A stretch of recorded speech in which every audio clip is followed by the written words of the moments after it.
अपने आप को जिन्होंने तबाह किया वो क़यामत के दिन सिर्फ और सिर्फ रुसवाई और जिल्लत के अलावा कुछ नहीं देखेंगे। मौत तो अपने वक्त पर आती है, लेकिन खुदकुशी करने वाला ये जहन्नमी है। और रसूल पाक सल्लल्लाहु अलैहि वसल्लम इरशाद फरमाते हैं, उस वक्त तक किसी को पांव हटाने की इजाजत नहीं होगी जब तक रहमान का ये सवाल पूरा नहीं होता। बगदाद में एक नौजवान था, बड़े पैसे वाला, बहुत मालदार था, बहुत पैसा था।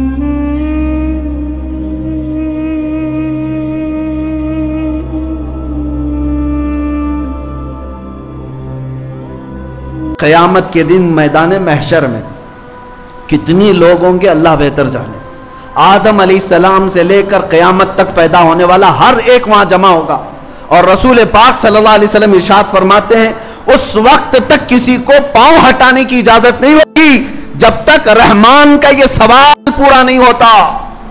अल्लाह तबारक व तआला की तरफ से 5 सवालात होंगे, उनमें पहला सवाल का जवाब जब तक नहीं देगा कोई पांव नहीं हटा सकेगा।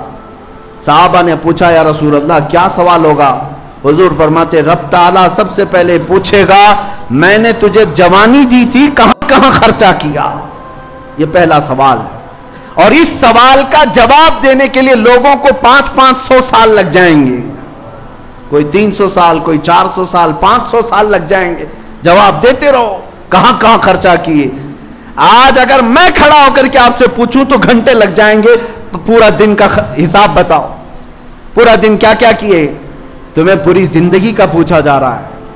इसीलिए मेरे अजीजों, अपने आप को जिन्होंने बर्बाद किया, अपने आप को जिन्होंने तबाह किया, वो क़यामत के दिन सिर्फ और सिर्फ रुसवाई और जिल्लत के अलावा कुछ नहीं देखेंगे।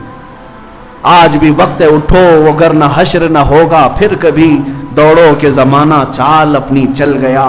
अजीजा निगरान वक़ार, मुझे ये कुछ बातें दहला देती हैं। तुमने अपने आप को तबाह किया, किसी की नहीं सुनी, किसी की नहीं सुनी। तुम नशे में अपने आप को बर्बाद करते रहे। लेकिन जानते हो, कई ऐसे हैं, मैं जनाजों पर शरीक हुआ, उनकी छोटी बच्चियां, छोटे बच्चे रोते रह गए, बाप बड़ी जवानी में चला गया। क्यों गया? अपने आप को नशा में बर्बाद करके खुद ही मर गया। लेकिन उन बच्चों से हमेशा के लिए बाप का साया खत्म। घर में बैठी हुई औरत को बेवा करके चला गया। तुझे पता है, मौत तो अपने वक्त पर आती है, लेकिन खुदकुशी करने वाला ये जहन्नमी है। अपने आप को तबाह बर्बाद करने वाला जहन्नम में जा रहा है। नौजवानों, कुछ तो सोचो। जिस बच्चे को अगर हम ये कहें कि बेटा आजा अल्लाह की तरफ, तो उसे ये लगता है हमारे अपने करने से किसी को क्या फर्क पड़ता है, पैसा मेरा है, वक्त मेरा है, लाइफ मेरी है। नहीं, तुम्हें पता नहीं तुमसे कितनी जिंदगियां जुड़ी हुई हैं। तुम्हारे माँ की, तुम्हारे बाप की, तुम्हारी औलाद की, तुम्हारे भाई बहनों की, सबकी जिंदगियां तुम्हारे साथ जुड़ी हुई हैं। तुम्हें दर्द होता है तो पूरे खानदान को दर्द होता है, सबको तकलीफ होती है। इसलिए नौजवानों से मैं कहूंगा, तुम्हारे पास जो वक्त है उसको अपने आप को बर्बाद करने में सर्फ ना करो। आओ अल्लाह की तरफ। एक नौजवान की बात बता करके मैं खत्म करता हूं। अल्लाह की जात पर जब किसी को यकीन आता है तो मौला जीते जी जो उसे इनाम अता करता है। बगदाद में एक नौजवान था, बड़े पैसे वाला, बहुत मालदार था, बहुत पैसा था, लेकिन उस पैसे का इस्तेमाल कहां करता? अय्याशी में। कभी शराब खरीदे, कभी जुए पर जाए और कभी औरतों के मजे लेता रहे। यही उसका रोज का काम था। लेकिन उसकी आदत ये थी कि जो जो करता था अपनी डायरी में लिखता भी रहता था, बेहया। जो किया उसको लिख करके भी रखे, आज मैंने इतनी अय्याशी की है, आज ये किया, आज जिना किया, आज फलां किया, डका, सब कुछ। एक दिन बाजार गया, एक औरत उसे पसंद आई। उसको कहा, क्या मेरे घर चलेगी आज? पैसा दूंगा। तैयार हो गई, उस औरत को ले आया। पैसे पर आज की रात गुजारनी है, उसको बदकारी करनी है। औरत को घर ले आया और जैसे इसकी आदत थी अय्याशी की, घर को सजाया हुआ था, बंद किया। उस खातून को अपने कमरे में बुलाया। जैसे ही वो औरत आई तो उसका पूरा बदन कांप रहा था। वो औरत पीली पड़ी हुई थी। पूछा, क्या बात है, किस बात का बुखार है तुझे, तकलीफ है? वह औरत के आंसू छलक पड़े। कहा, मैं फाहिशा और तवाइफ नहीं हूं, मैं बदकार नहीं हूं, मैं एक बेवा खातून हूं। मेरे 3 बच्चे पिछले 4-5 दिन से भूखे हैं। मुझे कोई मार्केट में काम भी नहीं देता।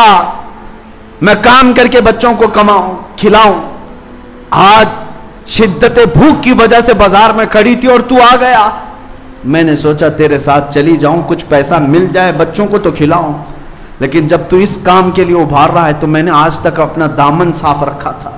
मुझे डर ये आ रहा है कि अल्लाह देख रहा है, मेरा रब देख रहा है, मैं उसके सामने बेसतर कैसे हो जाऊं। उस खातून के जुमले उसके सीने पर ऐसे लगने लगे, ऐसे लगने लगे। उसने कहा, अल्लाह की पनाह, जिसके घर में खाने को 4 दिन से कुछ नहीं, वो अल्लाह से इतना डर रही है, और मेरे घर में रिस्क की फरावानी है और फिर भी मैं अल्लाह से नहीं डर रहा। ये कैसी बात है।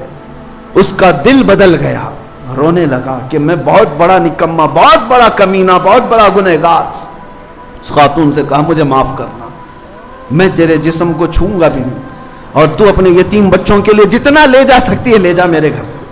उसको दिया और रुखसत किया। घर बंद होने के बाद बेचैनी बढ़ गई, बेकरारी इतनी बड़ी। गुनाहों की बेकरारी बहुत बड़ी होती है। ये बेचैनी जो दाग धब्बे लगा चुकी है, इंसान को कचोके देती रहती है।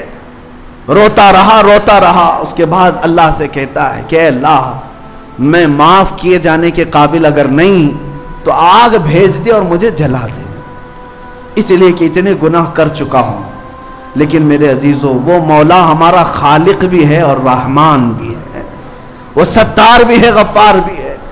रोता रहा। उसके बाद सोचा कि सब छोड़ करके निकल जाऊं, और गया। वो अपनी डायरी उठाया जिसमें रोज के करतूत खुद लिखता था। आज फाड़ के फेंक दूं, इसके बाद से मुझे कुछ करना ही नहीं, जीना ही नहीं। जा करके उसने वो डायरी उठाया, पन्ने पलट करके देख रहा है तो किसी में कुछ लिखा हुआ है ही नहीं, सारे सफेद हैं। जो बरसों से अपने गुनाह लिख रहा था वो सब साफ है, कुछ नहीं है। वो घबराया, इधर उधर तलाशा, इसको क्या हो गया। गैब से निदा आई, जब कोई दुनिया छोड़कर हमारे पास आता है, दुनिया की किताब को जब हम मिटा सकते हैं, उसके नामे अमाल से भी सारे सय्यात को बदल सकते हैं। रब तबारक व तआला की जात पर जब बंदा यकीन करके आता है तो मौला उसकी पिछली जिंदगियां सब माफ करके उसे एक सही जिंदगी अता करता है। आज मैं यही दावत देना चाहता हूं, घबराओ मत, ना उम्मीद ना हो, परेशान मत हो।